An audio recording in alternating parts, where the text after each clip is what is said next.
Cari fratelli e sorelle, buongiorno. Chers frères et sœurs, bonjour. Nous écoutons la catéchèse du pape François à Rome le 6 février 2019.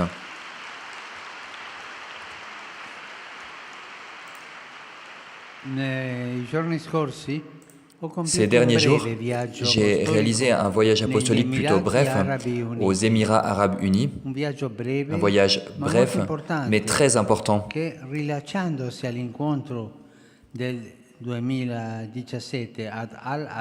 après la rencontre de 2017 à Al-Azhar, en Égypte, a écrit une nouvelle page dans le dialogue entre les chrétiens et les musulmans, dans l'engagement pour promouvoir la paix dans le monde sur la base de la fraternité humaine. Pour la première fois, un pape s'est rendu dans la péninsule arabique et la Providence a voulu que ce soit un pape qui porte le nom de François, 800 ans après la visite de Saint François d'Assise au sultan Al-Kamil. J'ai souvent pensé à Saint François pendant ce voyage. J'avais dans le cœur l'évangile de l'amour de Jésus-Christ pendant les différents moments de la visite.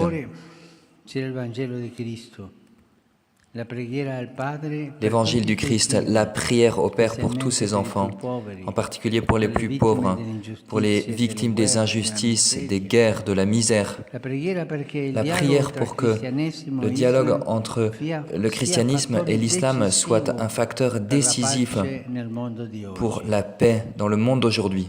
Je remercie de tout cœur le prince héréditaire, le président, le vice-président et toutes les autorités des Émirats arabes unis qui m'ont accueilli avec une grande courtoisie. Ce pays a beaucoup grandi ces dernières décennies. Il est devenu un croisement entre l'Occident et l'Orient, multi-ethnique, multi-religieux, un lieu adéquat donc pour promouvoir la culture de la rencontre. J'exprime ma plus grande reconnaissance à l'évêque Paul Hinder, vicaire apostolique de cette région qui a organisé cette rencontre avec la communauté catholique. Et j'étends mon affection aux prêtres, aux religieux, à tous ceux qui animent la présence chrétienne à cet endroit.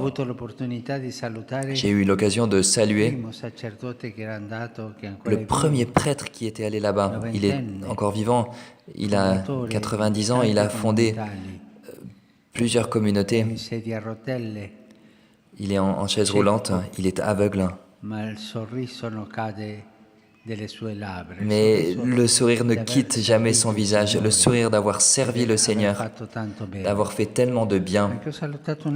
J'ai aussi salué un autre homme de 90 ans qui continue à marcher, lui, et qui continue à travailler. Et beaucoup de prêtres qui sont là-bas au service des communautés chrétiennes, de rite latin, de rite syro-malabar, syro-malankar, maronite, qui viennent du Liban, d'Inde, des Philippines et d'autres pays également. Outre les discours à Abu Dhabi, il y a eu un pas en plus. Le grand imam d'Al-Azhar et moi avons signé le document sur la fraternité humaine, dans lequel nous affirmons ensemble la vocation commune de tous les hommes, de toutes les femmes, à être frères en tant que fils et filles de Dieu. Nous condamnons toute forme de violence, en particulier celle qui se revêt de motivation religieuse. Et nous nous sommes engagés à défendre dans le monde les valeurs authentiques et la paix. Ce document sera étudié dans les écoles, les universités de différents pays.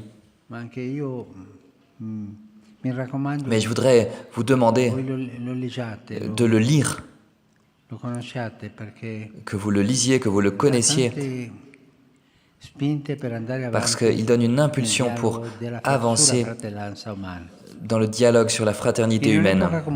Dans une époque comme la nôtre, où est forte la tentation de voir en acte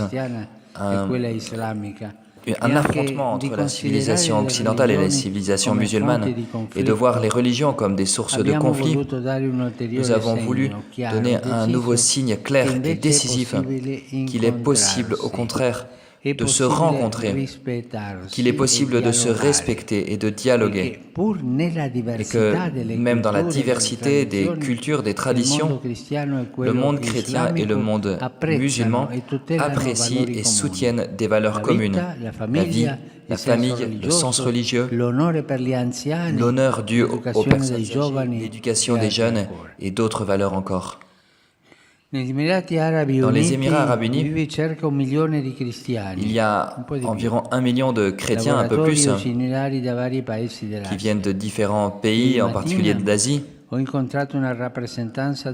Hier matin, j'ai rencontré une représentation de la communauté catholique à la cathédrale Saint-Joseph d'Abu Dhabi, un édifice très simple. Et après cette rencontre, j'ai célébré pour tous. Il y avait beaucoup de monde.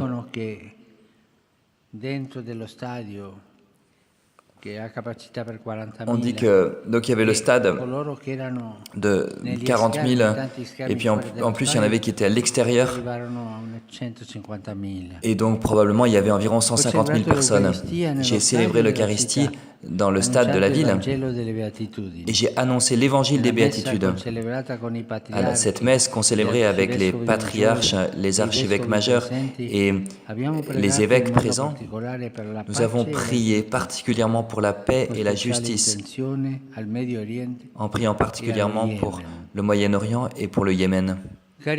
Chers frères et sœurs, ce voyage appartient aux surprises de Dieu. Nous devons donc lui rendre grâce à sa providence. Prions aussi pour que les semences puissent porter du fruit selon sa sainte volonté. Merci.